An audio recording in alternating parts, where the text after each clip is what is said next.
Olá, meus irmãos, meus amigos queridos.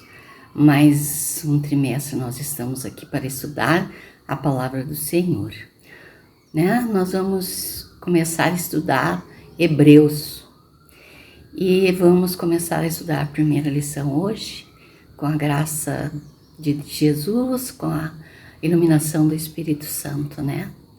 Nós queremos neste momento pedir a vocês um instante de reverência, porque nós vamos orar ao nosso Deus.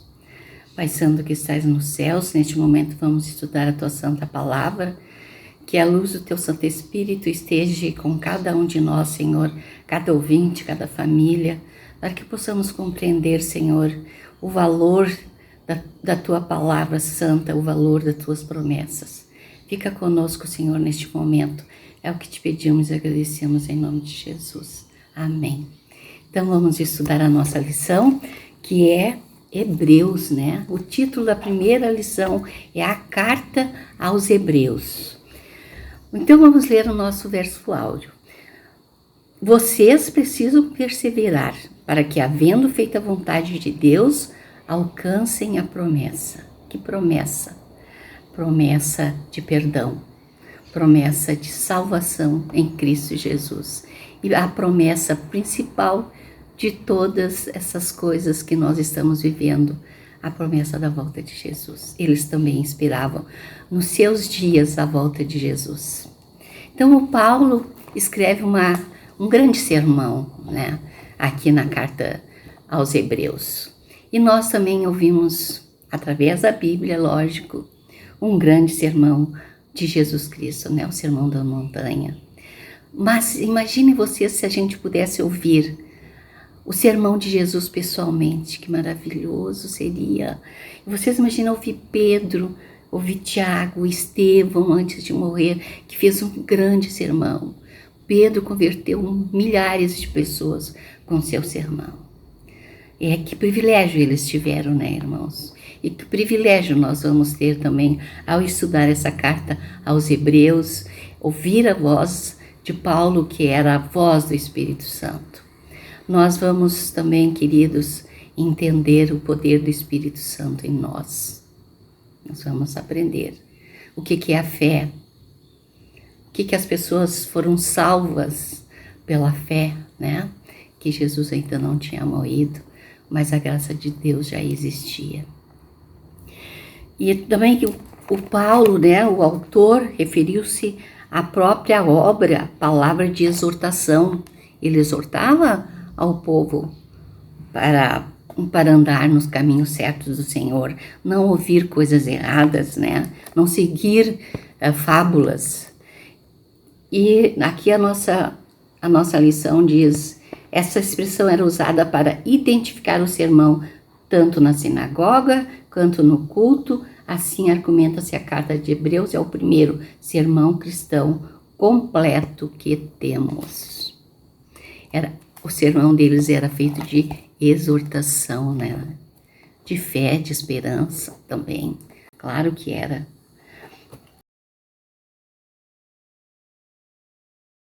Agora sim, irmãos, nós vamos estudar domingo. Domingo é um começo glorioso. Nós vivemos também, né, queridos, um começo glorioso, porque Jesus logo vai voltar. E nós temos essa grande esperança na nossa vida. Por Jesus nós vivemos, pela nossa fé que nós temos nele. Nós cremos em todas as coisas que os discípulos contaram. Nós não estávamos lá, mas nós cremos, pela nossa fé nós cremos. E Jesus disse que nós somos bem-aventurados, aqueles que não viram, não ouviram, mas creem. Para compreender o sermão e aplicar sua mensagem a nós mesmos, precisamos entender a história da congregação, a sua situação quando recebeu a carta do apóstolo Paulo. Então, Paulo escreveu essa carta porque eles estavam precisando dessa exortação, dessa esperança. E nós vamos ver lá em Hebreus capítulo 2, que Paulo fala várias coisas, mas não somente para eles, não, queridos, para nós também. Porque a Bíblia é feita para nós, para todas as épocas. e agora neste momento é para nós. Então, assim como foi para os hebreus, serve para cada um de nós, não é mesmo? Então vamos ler Hebreus, capítulo 2, versos 13 e 4. Então agora vamos ler. Como escaparemos nós se negligenciarmos tão grande salvação? Né? Como escaparemos? Para onde nós vamos? A qual, tendo sido anunciada inicialmente pelo Senhor, foi-nos depois confirmado pelos que a ouviram, dando Deus testemunho, juntamente com eles, por sinais, prodígios e vários milagres, e por distribuição do Espírito Santo, segundo a sua vontade. Jesus prometeu o Espírito Santo, e quando Jesus subiu ao céu, este poder estava com os seus discípulos. Estava com todos aqueles que aceitavam Jesus e eram batizados. Que maravilha, né, irmãos? Então, o que aconteceu? Qual a experiência deles? Primeiro, foi iniciado por Jesus as boas novas de salvação. Depois foi confirmada essa mensagem pelos seus discípulos, pelos seus apóstolos. Paulo fez grandes milagres. O apóstolo Pedro, o Estevão, olha o sermão do Estevão antes de morrer, né? Filipe, eles fizeram grandes milagres enquanto eles viviam. Pedro, a sua sombra, curava as pessoas. Imagine o poder do Espírito Santo que fazia isso. E esse mesmo poder do Espírito Santo é nosso hoje em dia. Nós nos convertemos pelo Espírito Santo. O Espírito Santo está conosco todos os dias, nos mostrando o caminho e nos fazendo levar a sua palavra, a palavra de Deus, aos outros. Isso que eles faziam, irmãos. Tudo o que eles faziam é para a salvação das outras pessoas. E eu quero ler para vocês aqui o que está na nossa lição. No início da igreja, Deus derramou seu Espírito sobre os apóstolos em Jerusalém para que anunciassem o Evangelho em idiomas desconhecidos e fizessem grandes milagres. Nós conhecemos a Bíblia, né, queridos? Nós conhecemos, já estudamos o livro do Atos dos Apóstolos. Filipe realizou maravilhas em Samaria, Pedro em Jope e Cesareia. Paulo, seu ministério foi da Ásia Menor e na Europa. Aonde estava Paulo, ele estava pregando a palavra do Senhor. Em meios a correntes, né, acorrentado, mesmo acorrentado, Paulo fazia os seus sermãos de exortação, de salvação. Ah, queridos, que tempo bom, né? Mas também o nosso tempo também é bom. Uma vez eu ouvi um pastor que ele cativava muita gente. E eu pensava, imagina só ouvir a Jesus. Ouvir a Jesus, que maravilha! E nós vamos ter essa oportunidade quando Jesus voltar, uma eternidade para ouvir Jesus. Ah, irmãos, vale a pena ser perseverante na fé. Vale a pena amar o nosso Jesus de todo o nosso coração. Eu quero ler para vocês as palavras de Ellen White para terminar o domingo, que diz aqui na nossa lição: caso estudemos cuidadosamente o segundo capítulo de Hebreus, saberemos quão importante é que nos apeguemos firmemente a todo o princípio da verdade que tem sido dada. Então vamos estudar todo o capítulo 2 para termos uma compreensão maior. E mais um pedacinho diz assim: determinou-se a dar seu representante à terceira pessoa da divindade. Quem que determinou? Jesus Cristo. Não poderia haver dádiva mais excelente. Ele concederia todos os dons em apenas um. Portanto, aquele poder convertedor, iluminador, sacrificial, que é o Espírito Santo, seria sua dádiva.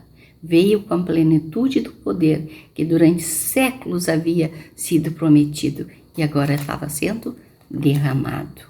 E nós sabemos também, né, irmãos, que nós em breve teremos a chuva serôdia. Vamos nos preparar e continue estudando a lição com a graça do Senhor e com o dom do Espírito Santo. Amém.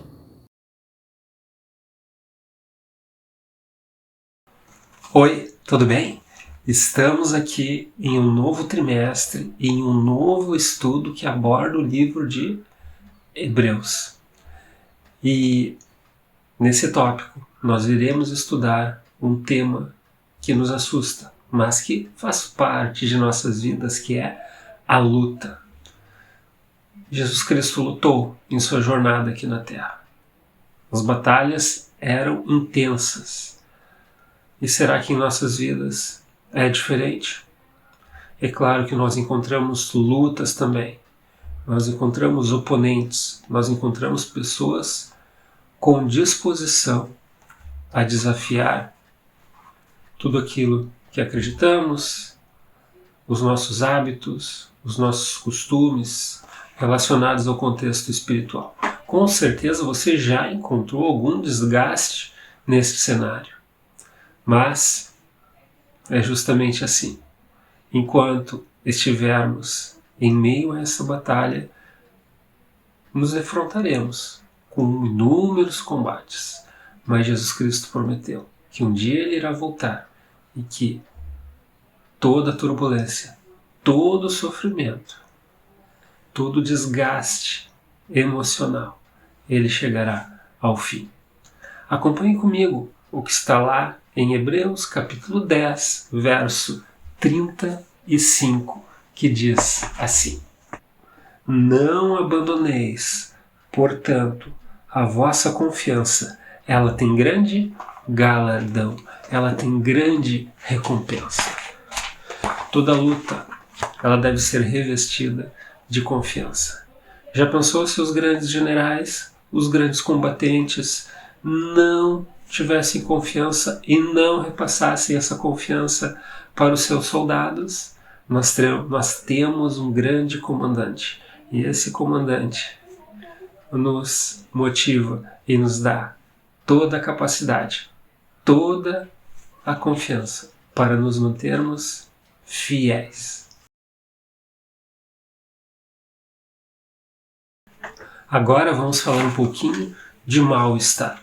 É claro que nós podemos ter mal-estar no contexto de saúde, ter uma indisposição, isso nos deixar um pouco abalados na questão física e na questão de saúde. Quando estamos doentes, estamos afetados, o nosso físico não tem o mesmo desempenho. Portanto, nós chamamos de mal-estar, aquela pessoa está com mal-estar. E como é o mal-estar espiritual? Como você acha que devemos reagir diante do mal-estar espiritual? É claro que isso é inevitável. Muitas vezes nos deparamos com situações em que ficamos constrangidos, em que ficamos afetados por alguma palavra que impacta negativamente em nós, por algum gesto que também tem uma reação adversa em nosso comportamento. E eu gostaria de convidar você a ler comigo Hebreus capítulo 2, verso 18. Acompanhe comigo Hebreus 2, 18, que diz assim: Pois, naquilo que ele mesmo sofreu, tendo sido tentado, é poderoso para socorrer os que são tentados. Você observou aqui que a palavra tentação é a chave dessa passagem. Nós somos tentados nos mais diversos cenários e fundamentos de nossas vidas. Já pensou se nós dependêssemos de nós mesmos para resistir a essas ciladas, a essas armadilhas? É claro que nós temos aquele que está disposto a nos ajudar, aquele que está disposto a se interpor entre a tentação e nós. Estamos falando do nosso Salvador, estamos falando do nosso Redentor, aquele que estende a sua mão poderosa para nos defender. Nada mais, nada menos do que Jesus Cristo. Isso mesmo. Então, quando falamos em mal-estar, existe um antídoto, existe um remédio fantástico. E esse remédio fantástico é proporcionado pela figura, pela pessoa de Jesus Cristo. Ele tem o máximo interesse em te livrar de qualquer mal-estar, de qualquer dificuldade. Confie nisso.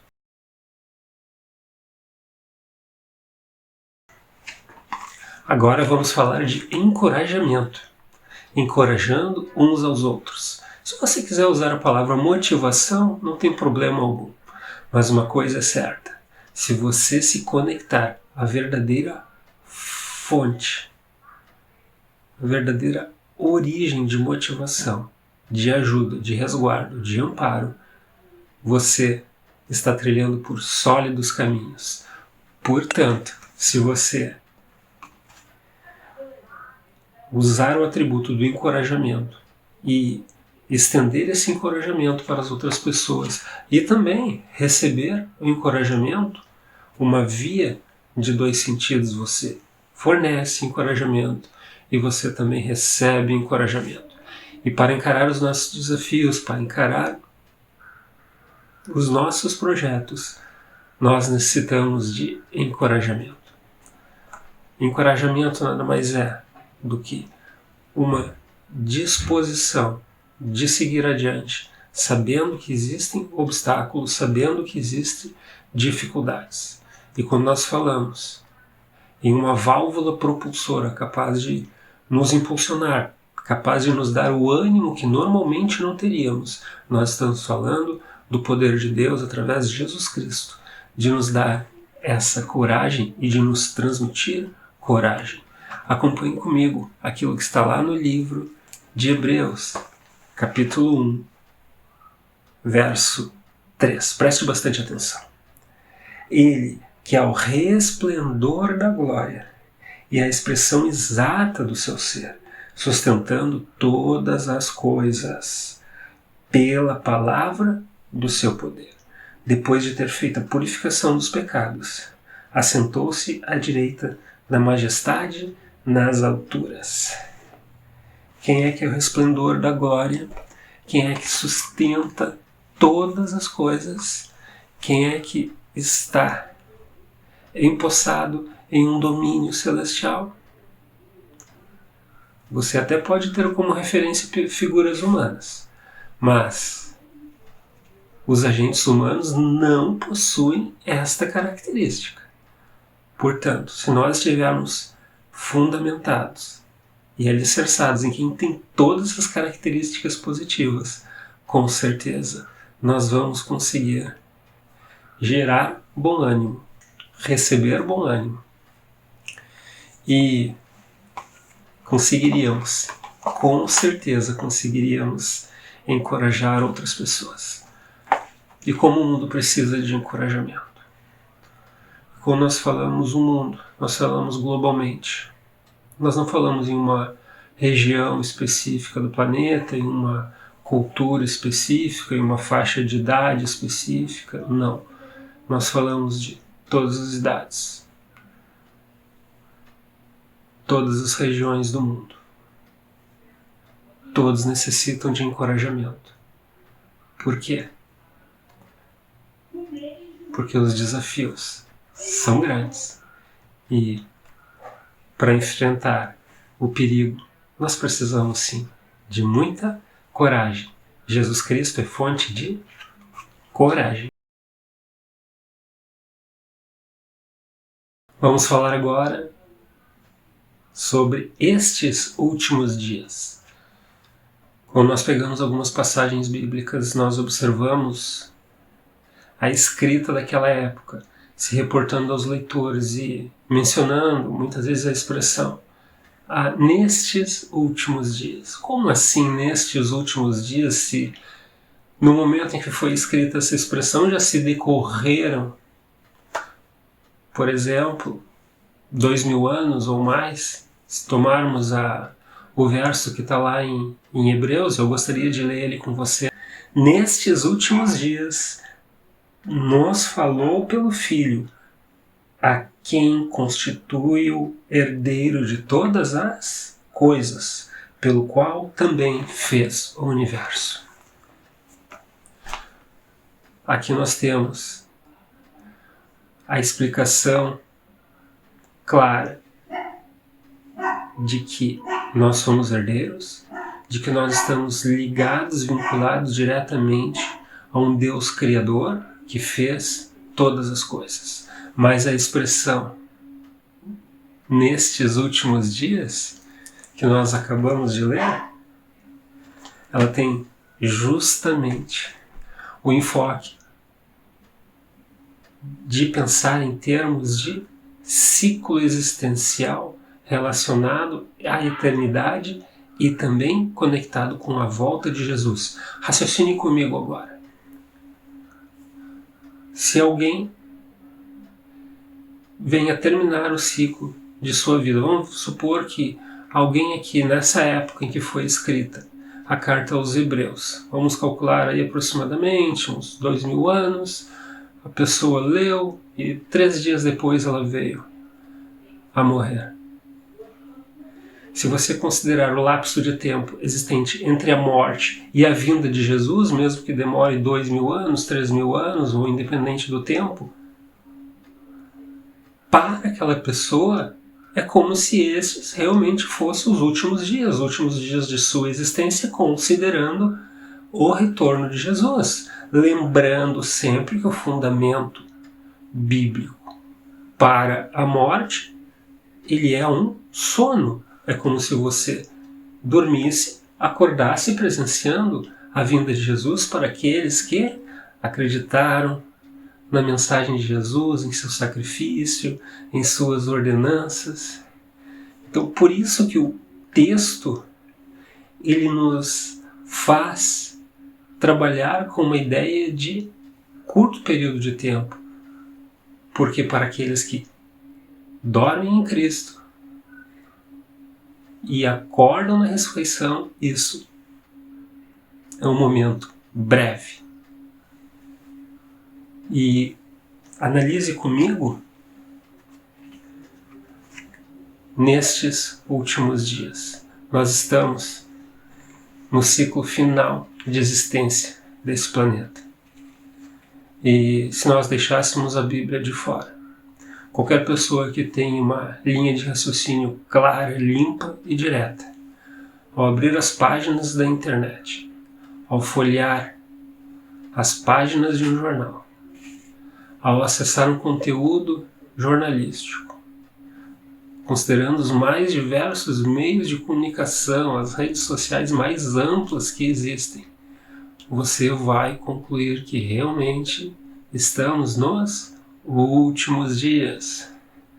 Tragédias climáticas, catástrofes ambientais, crimes das mais variadas espécies que geram espanto, fraudes, roubos, enganos, e isso considerando alguns escalões elevadíssimos dos mais diversos países, doenças, pandemias, e podemos parar por aí. É claro que você pode continuar a sua lista com aquilo que vem em sua mente, mas não se esqueça, nós estamos nos últimos dias.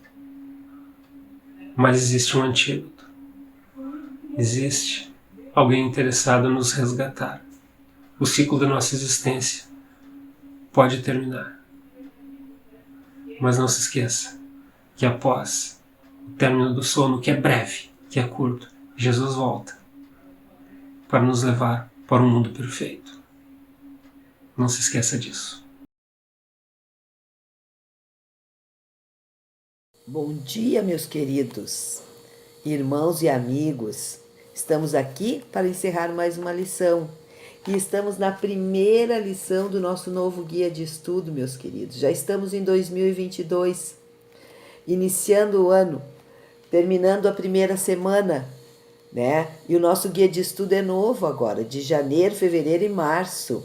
E ele fala do livro de Hebreus, Mensagens para os Últimos Dias. E esse livro vai nos falar, nós vamos estudar no contexto desse livro o amor de Deus, a sua nova aliança que ele fez conosco, viver pela fé, termos Jesus como nosso governante, né? O governante do universo, que foi entronizado à direita de Deus, tá? Que ele conquistou esse direito de governar por sua própria morte, que garantiu a destruição de Satanás. Também vamos ver Jesus como nosso sumo sacerdote, sem pecado e santo. E ele vive para ministrar em nosso favor no santuário celestial, que está em Hebreus 7, 26 e 8:5. Ele ganhou o direito porque se ofereceu como sacrifício perfeito, uma vez por todas e eficaz para todos sempre. Está lá em Hebreus 1, 10, de 1 a 14. Jesus também mediou uma nova aliança eterna entre Deus e seu povo, que está lá em Hebreus 8, 6 e 13. O livro de Hebreus vai nos falar do amor de Deus. Durante todo esse trimestre, vamos estudar o amor de Deus. E a carta aos Hebreus e a nós vai falar sobre isso, sobre esse amor. Então, durante todo esse trimestre, vamos estudar. E o verso que nós tínhamos para memorizar durante essa semana foi: vocês precisam preservar para que, havendo feito a vontade de Deus, alcancem a promessa. Nós vamos ver durante esse trimestre as dificuldades que o povo encontrou na época para seguir a Cristo, as suas angústias, assim como nós temos hoje, angústias, medos, e às vezes até ficamos com a nossa fé um pouquinho abalada. Mas esse livro vai nos mostrar que Jesus, ele é o nosso maior ajudador nas questões de estarmos perto de Jesus. E eu queria encerrar a lição dessa semana com o que está escrito aqui nos comentários de Ellen White, que ela diz assim para nós: estudem atentamente os primeiros capítulos de Hebreu. Tenham interesse nas Escrituras. Leiam e estudam diligentemente. Vocês julgam ter nas Escrituras a vida eterna? Disse Jesus para nós. São elas mesmas que testificam de mim. Está em João 5:39. E ter um conhecimento prático e individual de Deus e de Jesus Cristo, a quem ele enviou, deve ser a nossa prioridade diária, que está lá em João 6:29. A vida de Jesus significa tudo para nós, conhecer, refletirmos sobre a vida de Jesus diariamente. E, através dessa reflexão, nós vamos ter a vida eterna. A vida eterna, a salvação em Cristo Jesus, que está lá em João 17:3. Gostaria de encerrar com essa João 17:3. E a vida eterna é esta, que te conheçam a ti, o único Deus verdadeiro, e a Jesus Cristo, a quem enviaste. Com esse verso eu encerro a lição, porque ele diz bem aquilo que nós vamos estudar durante todo esse trimestre. Conhecer o Deus verdadeiro e a Jesus Cristo, a quem ele enviou. Uma boa semana, fiquem com Deus, na paz do Senhor. Que esse ano tenhamos muita paz, muito estudo da lição e, principalmente, muita comunhão e conhecimento desse Deus. Um abraço e um beijo no coração de vocês. Pai, obrigado porque através de Cristo vieste a este mundo como um de nós para nos resgatar da perdição eterna. Louvamos-te por isso e o fazemos em nome de Jesus. Amém.